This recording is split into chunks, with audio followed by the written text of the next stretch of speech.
दोस्तों नमस्कार। तो संदीप सिंह और जो कोच का मामला हुआ था हरियाणा में, जो काफी चर्चा में भी रहा था, जिसमें कोच ने संदीप सिंह हरियाणा के जो स्पोर्ट्स मिनिस्टर थे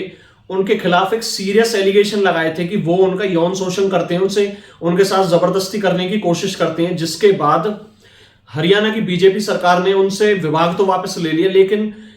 करंटली वो अभी फिलहाल मिनिस्टर हैं। हाँ, ये कितनी हैरानी की बात है कि एक आदमी जिसके खिलाफ इतने सीरियस एलिगेशन लगते हैं वो अभी भी एक मिनिस्टर है। मैं ये नहीं कहता कि वो सिर्फ एक एलिगेशन से एक्यूज्ड बन गए, लेकिन जब तक एक ट्रायल चलता है क्यों ना उनको उस टाइम ऑफ पीरियड के लिए उस मिनिस्ट्री से हटा दिया जाए, ताकि वो एक बिना पावर के उस ट्रायल को फेस कर सकें। और जब उनको क्लीन चिट मिल जाए, अगर उनको मिलती है, तो उसके बाद वो दोबारा मंत्री बन सकते हैं। तो ये तो मेरी अपनी राय थी। बाकी अब जो रिसेंटली हुआ है, ऐसा कुछ हुआ है कि विनेश फोगाट ने और जो अदर ग्रुप ऑफ रेसलर्स, हमारे जाने माने इंडिया के जो रेसलर्स हैं,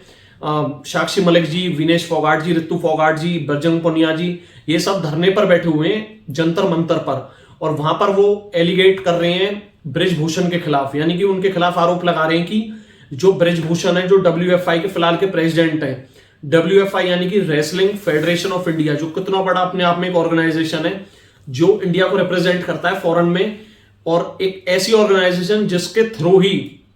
जो हमारे इंडिया के रेसलर्स हैं वो बाहर खेलने, जिसके थ्रू ही वो हमारे जो इंडिया के रेसलर्स हैं वो बाहर खेल पाते हैं। तो उसके जो चेयरमैन बने हुए हैं ब्रिजभूषण जी, इनके खिलाफ विनेश फोगाट ने ये बोला है कि ये भी यौन शोषण करते हैं। अभी कितना सीरियस एलिगेशन, और ये आदमी आज से नहीं है इस पद पर। ये आदमी पिछले 10-12 सालों से बैठा हुआ है और अब तक कोई सीरियस टिप्पणियां या फिर सीरियस कोई किसी बड़े लीडर की तरफ से कोई ऐसा वो नहीं निकला है एक्शन वर्ड की, जिससे हाँ ये लगे कि सरकार इस चीज को लेकर गंभीर है। हालांकि जो खेल मंत्रालय उसने अपनी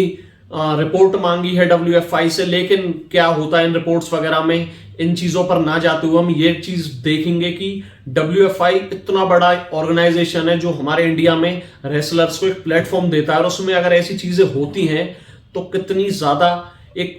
सोचने वाली बात है हमारे लिए कि हमारी जो लड़कियां हैं, और ज्यादातर इसमें जो प्रॉब्लम फेस करती है वो हमारी गर्ल्स फेस करती हैं, हमारी लड़कियां, हमारी बहनें फेस करती हैं। तो दोस्तों अब ये जो ब्रिजभूषण जी हैं, ये आखिर हैं कौन, पहले ये जानते हैं। अब ब्रिजभूषण केसरगंज से MP हैं, यानी कि मेंबर ऑफ पार्लियामेंट, और रिप्रेजेंट करते हैं वो भारतीय जनता पार्टी को। अब आप खुद आइडिया लगा लो कि उनके खिलाफ कितने जल्दी एक्शन हो सकते हैं, या फिर उनके खिलाफ कोई एक्शन होगा भी या नहीं होगा, इस चीज से आप खुद आइडिया लगा सकते हो। अब जो हमारे रेसलर्स हैं वो 2-3 दिनों से अनशन पर बैठे हुए हैं जंतर मंतर पर।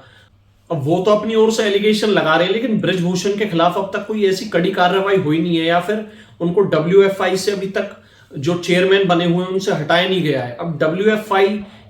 कभी ऐसा नहीं लगता कि आपको कि ये एक डेमोक्रेटिक ऑर्गेनाइजेशन है, या फिर मतलब अब वो 3rd टाइम इलेक्ट हुए हैं WFI में। अब मतलब कोई और आदमी नहीं है WFI के पास जो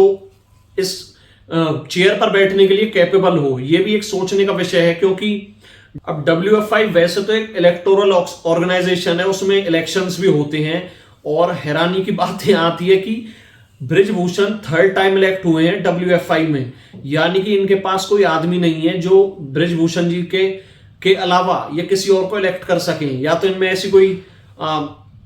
नेचुरल क्वालिटीज हैं, या फिर ऐसी कोई इनमें दुनिया से अलग हटके ही कोई ऐसा टैलेंट है जो WFI के लिए सिर्फ एक ब्रिजभूषण जी ही कैपेबल हैं। बाकी चलो मैं तो इस चीज में ज्यादा नहीं पढ़ूंगा, ये जो लोग इलेक्ट करते हैं उनको सोचनी चाहिए, क्योंकि बाद में फेस भी वही लोग करते हैं। बाकी जो हमारे स्पोर्ट्स पर्सन है वो कितनी डिफिकल्टीज और कितनी स्ट्रगल फेस कर कर वो उस मुकाम पर पहुंचते हैं। ये कोई इतने बड़े घरों से नहीं होते कि हाँ भाई इनके पास पैसे की कोई दिक्कत ही नहीं है। अगर इनके पास इतना पैसा होता तो शायद स्पोर्ट्स पर्सन भी ना बनते, लेकिन एक डेडिकेशन, एक स्ट्रगल और एक हार्डवर्क इनको इतना बड़ा नाम देता है। आप सोच कर देखो कि एक फोगाट, हमने जो पिक्चर देखी थी दंगल पिक्चर, उसमें सही स्टोरी दिखाई थी कि कैसे उन्होंने कितना स्ट्रगल किया था, और आज भी ये सही में स्ट्रगल करते भी हैं, और आज भी करते हैं सिर्फ अपने देश के लिए। एक तो हमारे फौजी जो बॉर्डर पर लड़ते हैं, और एक ये सेवा वही है, समर्पण वही है, बस ड्यूटीज अलग है। तो ये थी एक छोटी सी वीडियो इस चीज के लिए कि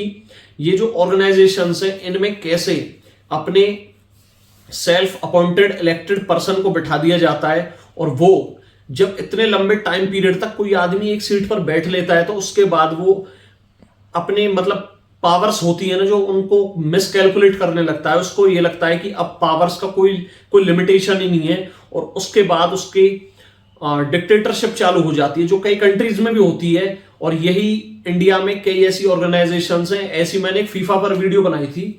उसमें फीफा ने यही एलिगेशन लगाए थे कि भाई जो आपके वहां पर जो फुटबॉल क्लब है उसमें कोई डेमोक्रेटिक एक सिस्टम नहीं है, वहां पर वही रिपीटेड एक आदमी बैठा हुआ है, वही उसी की चल रही है, सुप्रीम कोर्ट का बहुत ज्यादा उसमें दखल है, या फिर मतलब जो एक ऑर्गेनाइजेशन का काम होता है ना उसको ढंग से होने नहीं दिया जाता,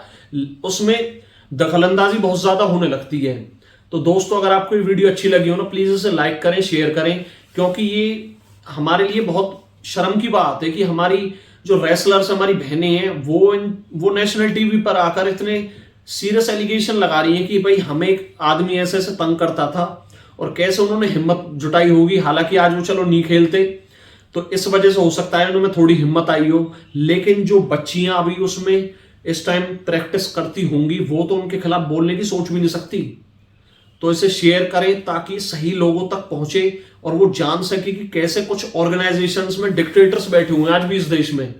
तो दोस्तों अगर आपको वीडियो अच्छी लगे प्लीज लाइक करें, शेयर करें और मेरे चैनल को सब्सक्राइब करें, प्यार दें मुझे। और मैं कंटिन्यू नहीं हो पा रहा हूं क्योंकि काम इतना ज्यादा लग जाता है कोर्ट्स में, लेकिन फिर भी मैं ट्राई करता हूं कुछ ना कुछ कंटेंट बनाता रहूं। और अगली वीडियो तक के लिए स्टे ट्यून्ड। Thank you.